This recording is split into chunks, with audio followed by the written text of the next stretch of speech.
नमस्कार बच्चों। आज मैं आपके सामने एक और वीडियो लेके आया हूँ। तो आप लोग मेरा जो यूट्यूब चैनल है अशोक लटे 21, इस चैनल को सब्सक्राइब करो और लाइक करो। तो बच्चों, आज के वीडियो में जो विषय है मराठी का है। आज जो विषय आहे मराठीचा आहे आणि घटक आहे व्याकरण आणि उपघटक आहे विशेषण। विशेषण म्हणजे आपण जो सेंटेन्स असतात, आपले वाक्य असतात, त्याच्यामध्ये विशेषण असणारे शब्द असतात। ते आज आपण इथे शिकूया। व्याकरण ही मराठी आणि हिंदी, इंग्लिश ज्या आपल्या भाषा आहेत त्यांच्यामध्ये खूप उपयुक्त असतात, खूप आवश्यक असतात। मराठी व्याकरणामध्ये नाम, सर्वनाम, विशेषण, क्रियापद। मराठी व्याकरणामध्ये नाव, सर्वनाम, विशेषण, क्रियापद हे वाक्य तयार करण्यासाठी उपयोगात असतात। आता विशेषण म्हणजे आज आपण जो विषय आपला विशेषण, नामाबद्दल विशेष माहिती सांगणाऱ्या शब्दास विशेषण असे म्हणतात। नामाबद्दल विशेष माहिती सांगणाऱ्या शब्दास विशेषण असे म्हणतात। उदाहरणार्थ, चांगली मुले, चांगली हा विशेषण आहे। काळा कुत्रा, यात काळा हा विशेषण आहे। पाच टोप्या, पाच टोप्यांमध्ये पाच जो आहे हा विशेषण आहे। विशेषणमध्ये मी लिहिलेलं आहे ते बघा, चांगली, काळा, पाच, विशेष्य, पिशवी, कुत्रा, टोप्या हे विशेष्य आहेत। त्यानंतर आहे दिलेलं आहे। उदाहरण 1, मोहित इमानदार माणूस आहे। तर इमानदार हा विशेषण आहे। पृथ्वी गोल आहे, पृथ्वी कशी आहे? गोल आहे, तो गोल हा विशेषण आहे। स्वातीला हिरवा फूल पसंत आहे। हिरवा रंग हिरवा आहे म्हणजे आहे विशेषण, म्हणजे विशेष माहिती सांगणारा शब्द म्हणजे हिरवा। तर दुसऱ्या याच्यामध्ये बघूया आपण, विस्तारमध्ये माहिती बघूया। वाक्ये व त्याचे प्रकार, वाक्य व त्याचे प्रकार, विशेषणाचे प्रकार, गुणवाचक विशेषण, संख्यावाचक विशेषण, सार्वनामिक विशेषण हे 3 प्रकार विशेषणाचे आहेत। गुणवाचक म्हणजे कोणत्याही वाक्यातील त्याचे गुण बघितले जातात। संख्यावाचक म्हणजे संख्या असेल तर ती संख्यावाचक ते विशेषण असते। सार्वनामिक, आपण आता हिरवा जो शब्द बघितला तो सार्वनामिक म्हणजे त्याच्या विशेष माहिती मिळत असते। आता आपण एकदा त्याची व्याख्या बघूया। गुणवाचक विशेषण, आता जो आपला पहिला जो प्रकार होता गुणवाचक विशेषण, नामाचा कोणताही प्रकारचा गुण किंवा विशेष माहिती दाखविणाऱ्या विशेषणाला गुणवाचक विशेषण असे म्हणतात। उदाहरणार्थ, हिरवे रान, शुभ्र ससा, निळे आकाश। याच्यात आपण उदाहरण बघूया। राजू पौष्टिक खात असतो, पौष्टिक खात असतो, म्हणजे पौष्टिक शब्द हा विशेषण आहे। दररोज 5 बदाम खावे, 5 बदाम खावे म्हणजे इथं संख्यावाचक आलेला आहे। 2 मांजर झगडा करत आहे, संख्या विशेषण आणि झगडा हे सार्वनामिक विशेषण यात आलेला आहे। संख्या विशेषण ज्या विशेषणाच्या योगाने नामाची संख्या दाखविली जाते त्यास संख्या विशेषण असे म्हणतात। संख्या विशेषणाची आपण ही व्याख्या बघितली आहे। संख्या विशेषणाचे 5 प्रकार आहेत। याचे पण प्रकार आहेत। गणनावाचक संख्या विशेषण, क्रमवाचक संख्या विशेषण, आवृत्तीवाचक संख्या विशेषण, पृथक्त्व वाचक संख्या विशेषण, अनिश्चित संख्या विशेषण हे पण संख्या विशेषणाचे 5 प्रकार आहेत। गणनावाचक संख्या विशेषण, ज्या विशेषणाचा उपयोग वस्तूची गणती किंवा गणना करण्यासाठी होतो त्या विशेषणाला गणनावाचक विशेषण असे म्हणतात। आता उदाहरण आपण पाहूया। 10 मुले, 13 भाषा, 1 तास 50 रुपये. दुसरा आहे क्रमवाचक संख्या विशेषण.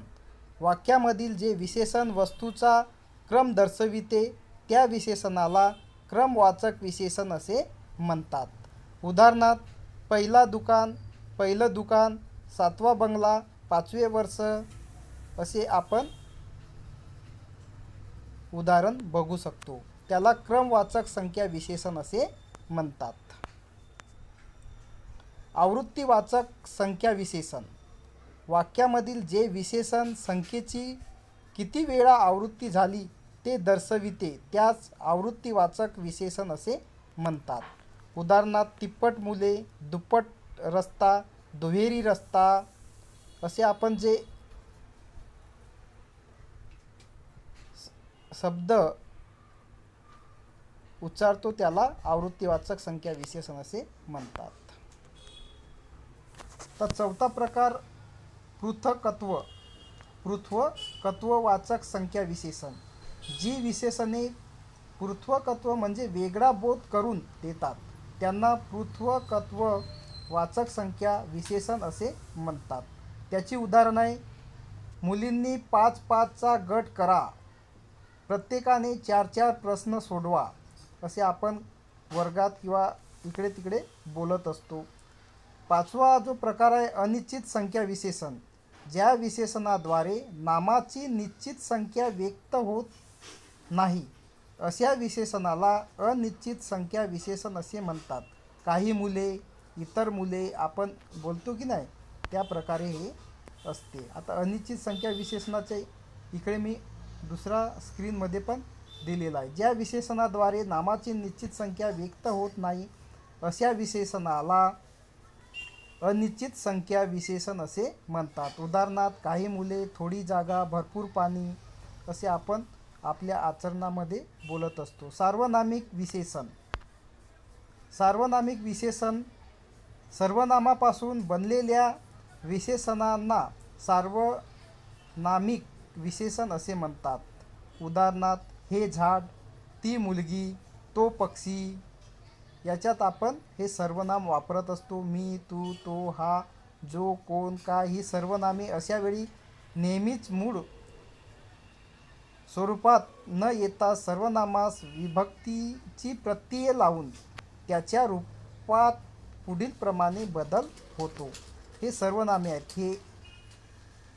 हे, ती, तो ही सार्वनामिक विशेषण असे म्हणतात. त्यांना आपण सर्वनाम पण आपण बोलू शकतो. जेव्हा आपण सर्वनाम शिकू त्यामध्ये हे आपणास माहीत पडेल.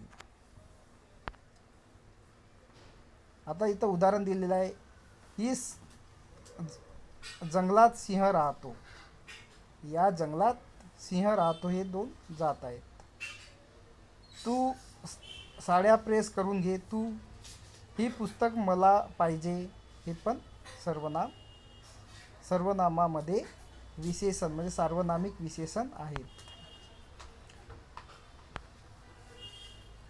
आता आपण काही स्वाध्याय बघूया विशेषणाचे.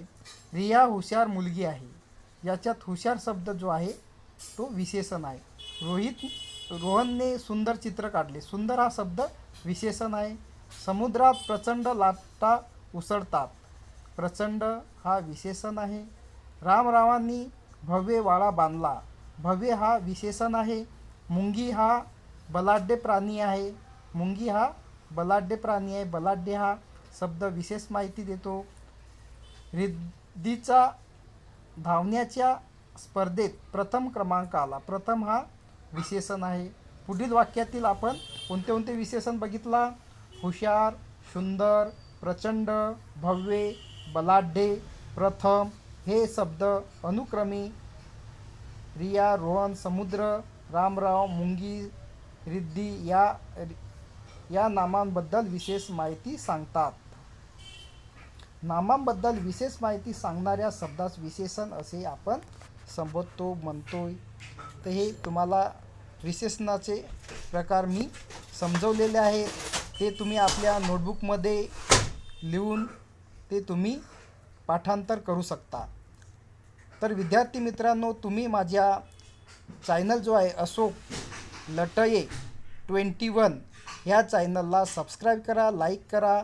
तसे मी तुम्हाला नवीन नवीन व्हिडिओ बनवून तुम्हाला सेंड करणार आहे. तरी माझ्या चॅनलला सबस्क्राईब करा.